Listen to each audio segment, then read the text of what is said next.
His children didn't know how to manage people. They were having a good time. But what did Job do? And when the days of the feast had run their course, Job would send and consecrate them. That's his children. And he would rise early in the morning and offer burnt offerings according to the number of them all. For Job said, "It may be that my children have sinned, maybe, and cursed God in their hearts." This Job did continually. Job prayed for his children. He sacrificed to God for his children. And he set a godly example. Because remember, he was a godly man. We don't need strong men.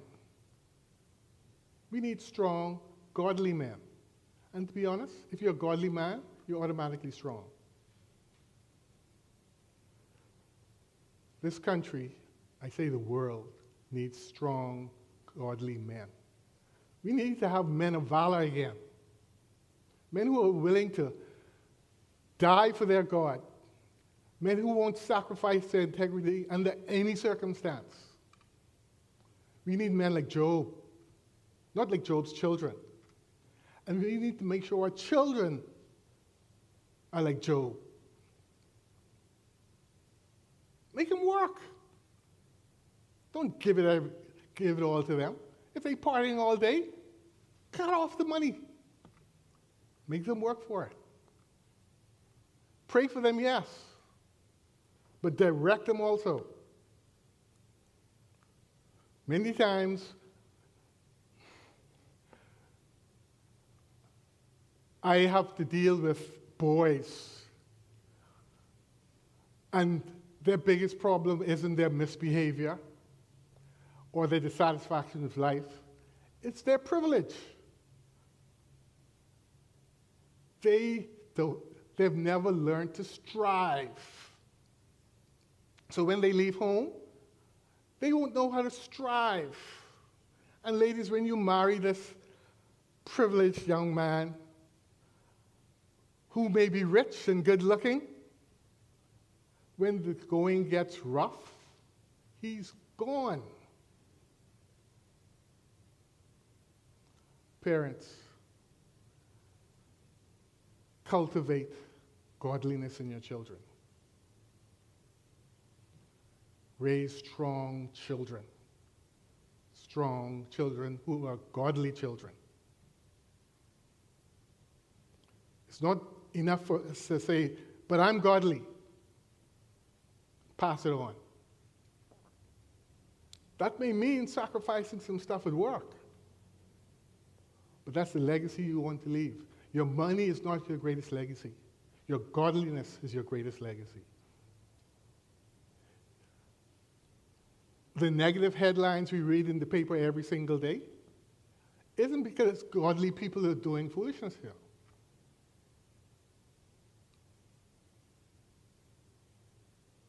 We need godly people. But especially we need godly men to provide that leadership.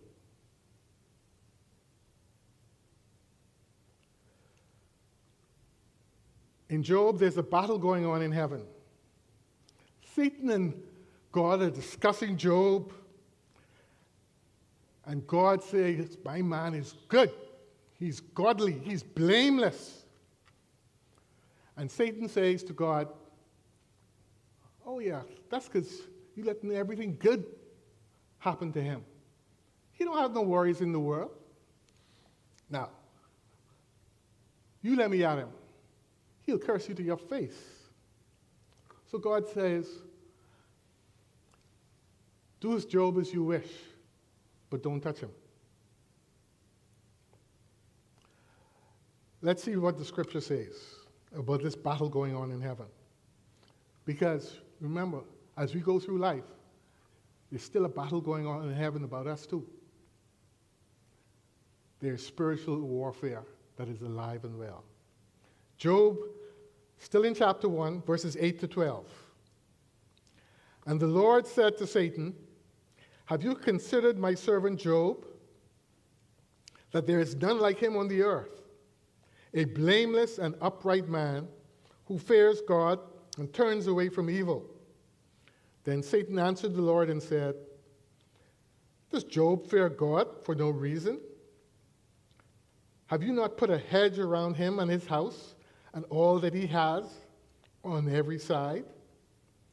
You have blessed the work of his hands, and his possessions have increased in the land.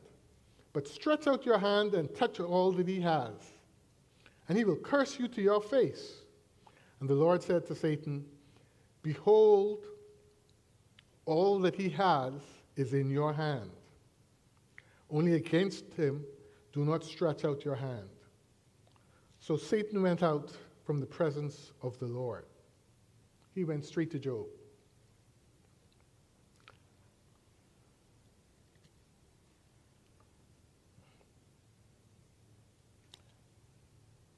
Job is about to face some trials that he couldn't even imagine. He is going to go into the depths of the valley of despair. Have you ever been there?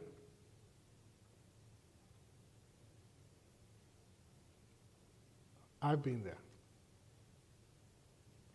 You say, "Oh, but you're a counselor." You know, I didn't think you had any major worries. I've been in a place in my life where I prayed to God to kill me, just like Job. Either kill me or send Jesus to rapture his people and take me with him. I know many of you have been there, or you may even be there now. Job is a good example of how we deal with despair.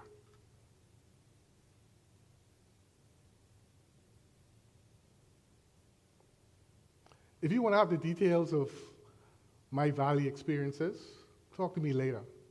I know misery loves company, and that'll be a long conversation. But when we get there, if you didn't have God on the mountaintop, it's difficult to find him in that valley. That's why I say, be like Job. Find God on that mountaintop. He will take you through the valley. The Christian Counselling Centre may not take you through the valley, but I can guarantee you, or God will. He did it for me. He proved it with me over and over. I don't guarantee anybody on this earth. I don't guarantee their work. I guarantee God's work. He does it.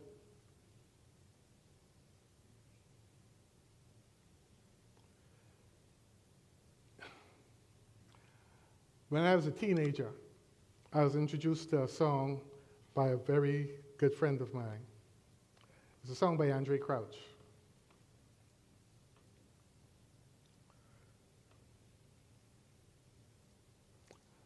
Just bear with me. It went like this. Through it all,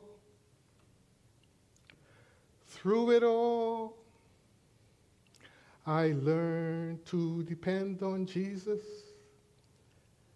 I learned to depend on God. Through it all,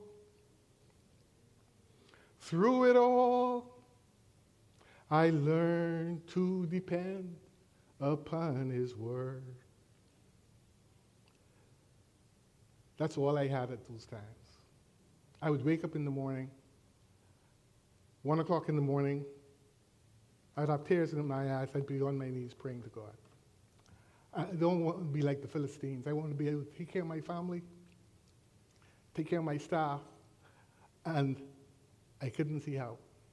I wanted out. I just wanted out. Nothing was going right.